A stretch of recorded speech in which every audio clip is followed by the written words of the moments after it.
Hello everyone, आप सभी का इस वीडियो पर स्वागत है।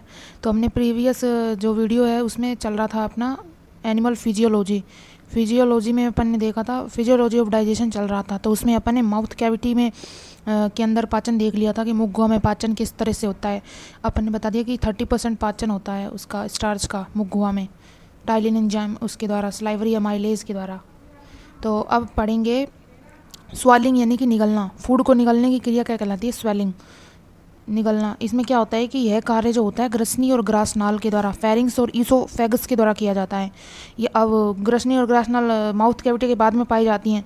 तो ये क्या करती हैं कि इसके द्वारा भोजन को निकला जाता है। यहाँ पर कोई भी पाचन एंजाइम नहीं पाए जाते, इसलिए यहाँ पे क्या होता है कि कोई पाचन नहीं होता है, फूड को यहाँ पे ओनली निगला जाता है। और ये ग्रसनी और ग्रास नाल जो होती है ये क्या कहलाती है कि इसमें जो भोजन है उसको सीधा स्टमक में पहुँचाया जाता है। तो ये अपन ने देख लिया है कि भोजन को निकलना, फेरिंग्स और ईसोफेगस के द्वारा भोजन को निकलने की प्रोसेस स्वेलिंग यानी कि कहलाती है। अब जो भोजन है वो फेरिंग्स और ईसोफेगस से स्टमक में आ गया है। तो स्टमक में मैकेनिज्म ऑफ अपन वो पढ़ रहे थे कि स्टमक में कैसे पाचन होता है। तो अब स्टमक में देख रहे हैं तो mainly digestion of protein in stomach, यानी कि स्टमक के अंदर केवल प्रोटीन का पाचन होता है। इसके अलावा जो पाइसीकृत वसा होती है उसका थोड़ा बहुत पाचन होता है। वसा का पूर्ण तो नहीं होता, थोड़ा बहुत पाचन होता है स्टमक में। तो दो चीज़ों का हो गया, फर्स्टली प्रोटीन का एंड सेकंड उसका वसा का होता है, वो भी आंशिक रूप से होता है, कंप्लीट नहीं होता। तो इसमें क्या होता है, फिजिकल और केमिकल बोथ डाइजेशन। तो फिजिकल कैसे हो गया कि फूड को अगर प्रॉपरली माउथ कैविटी के द्वारा यानी कि दांतों के द्वारा जैसे टुकड़ों में नहीं काटा गया अच्छी तरह से, कई बार कोई निगल लेता है भोजन को, तो क्या होता है कि मैस्टिकेट नहीं किया गया है, तो स्टमक जो होता है वो क्रमाकुंचन गतियों द्वारा क्या करता है कि भोजन को फिजिकली तोड़ देता है। तो ये हो गई स्टमक में फिजिकली डाइजेशन। और केमिकल डाइजेशन क्या होगा कि हाँ, और मेन रोल ऑफ स्टमक यानी कि जो स्टमक होता है इसका मेन रोल क्या है कि ये फूड स्टोरेज का काम करता है। कितने से 2 से 6 घंटे। ये वेजिटेरियन फूड की बात हो रही है, और नॉन वेजिटेरियन है जो लंबे समय तक रहता है स्टमक के अंदर। तो स्टमक में क्या होता है कि फिजिकली तो हो गया डाइजेशन की कैसे कैसे क्रमाकुंचन गतियाँ पाई जाती हैं, इसकी वजह से फूड को मैस्टिकेट किया जाता है। अगर कोई माउथ कैविटी के द्वारा भोजन को नहीं तोड़ा जा रहा है या कोई जल्दी जल्दी निकल लेता है, तो यहाँ स्टमक काम करता है फिजिकल डाइजेशन का। और फिर स्टमक में गैस्ट्रिक जूस और डाइजेस्टिव जूस का सीक्रेशन किया जाता है। अब ये गैस्ट्रिक जूस हैं, इनका निर्माण कैसे होता है? जो गैस्ट्रिक ग्लैंड्स होती हैं यानी कि ये सेल्स पाई जाती हैं उनके द्वारा। तो स्टमक की सेल्स कौन कौन सी होती हैं? पहली है म्यूकस सेल, जिसके द्वारा म्यूकस का सिक्रेशन होता है। ऑक्जेंटिक सेल्स जिसको बोलते हैं अम्लजन कोशिकाएं, इसके द्वारा सिक्रेशन ऑफ HCl, ये HCl का सिक्रेशन करती हैं। चीफ सेल्स, ये सिक्रेशन ऑफ एंजाइम्स। और अर्जेंटाफिन सेल्स ये ये करती हैं सिक्रेशन ऑफ सेरोटोनिन। तो ये जो स्टमक की सेल हैं ये सिक्रेशन करती हैं। और ये गैस्ट्रिक सेल्स है यानी कि ये किसका फॉर्मेशन करेंगी? गैस्ट्रिक ग्लैंड्स का। और गैस्ट्रिक ग्लैंड्स बनाएंगे गैस्ट्रिक जूस। तो स्टमक के अंदर गैस्ट्रिक जूस इन सेल्स के थ्रू आता है। अब स्टमक का गैस्ट्रिक जूस देख लिया किस में पाया जाता है, तो अपन जठरीय रस का संगठन, गैस्ट्रिक जूस का कंपोजिशन देखने जा रहे हैं। तो फर्स्टली HCl ऑक्जेंटिक सेल से सिक्रेशन किया जाता है इसका। तो जठरीय रस में पहला HCl पाया जाता है। ये क्या करता है? Provide acidic medium to stomach, यानी कि अमाशय को अम्लीय माध्यम प्रदान करवाता है। अब अम्लीय माध्यम क्यों जरूरी है HCl के द्वारा? क्योंकि कई बार बैक्टीरिया वगैरह होते हैं माउथ कैविटी के द्वारा प्रॉपरली नष्ट नहीं होते हैं एंजाइम के थ्रू। जो टाइलिन और ये पाए जाते हैं सलाइवरी अमाइलेज, इनके द्वारा कई बार जो होते हैं कि बैक्टीरिया वगैरह नष्ट नहीं हो पाते, सूक्ष्म जीव माइक्रो ऑर्गेनिज्म, तो उनका नष्ट करने का काम स्टमक में कौन करता है? HCl। और यानी कि इसका एंटी माइक्रोबियल और एंटी बैक्टीरियल फंक्शन होता है HCl का, एसिडिक मीडियम प्रोवाइड कराने के बाद।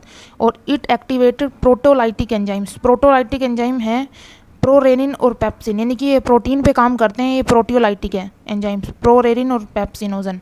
ये क्या करता है कि एक्टिवेट करता है इनको, इन एक्टिव फॉर्म में ये सीक्रेट होते हैं। तो HCl इनको क्या करेगा? एक्टिवेट करेगा। इन एक्टिवेट फॉर्म में क्यों होते हैं ये सीक्रेट? क्योंकि अगर मान लो कि ये सेल्स हैं जो ये प्रोरेनिन और ये पेप्सिन एंजाइम को अगर सीक्रेट कर देंगी एक्टिव फॉर्म में, तो जो अमाशय की जो सेल्स होती हैं वो खुद ही नष्ट हो जाएंगी, क्योंकि ये इन एक्टिव फॉर्म में, इसीलिए इनको सिक्रेशन किया जाता है इनका। केवल HCl के द्वारा इनको एक्टिवेट किया जाता है इन एंजाइम्स को। ये यानी कि इनएक्टिव फॉर्म में स्टेज में ये क्या होते हैं? सीक्रेट होते हैं। और बाद में इनको एक्टिव किया जाता है HCl के थ्रू जब इनका फंक्शन हो रहा होता है।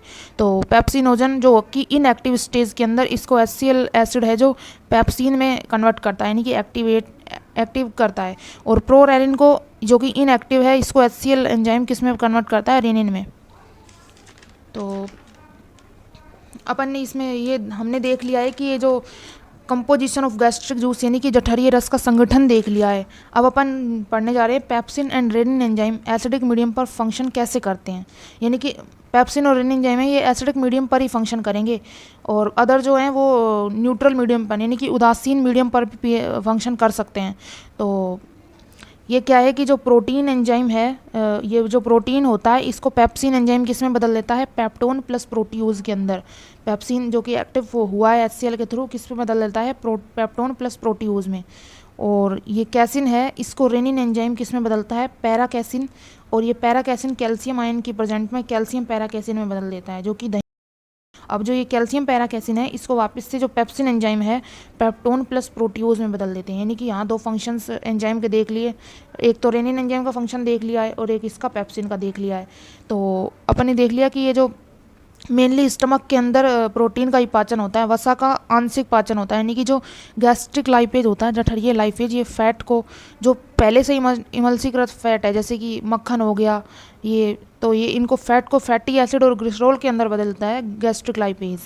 तो अपन लास्ट में यूँ कह सकते हैं स्टमक में जब पाचन की क्रिया डाइजेशन की क्रिया पूर्ण हो गई है तो अपन इसको बोल सकते हैं कि बोलस कन्वर्ट इनटू काइम, यानी कि जो स्टमक के बाद में पचा हुआ भोजन है उसको क्या बोलेंगे, काइम। और बोलस कब बोला था, माउथ कैविटी के बाद पचे तो भोजन को बोलस बोला था, यानी कि माउथ कैविटी से आते आते भोजन किस में कन्वर्ट हो गया, काइम में, स्टमक तक।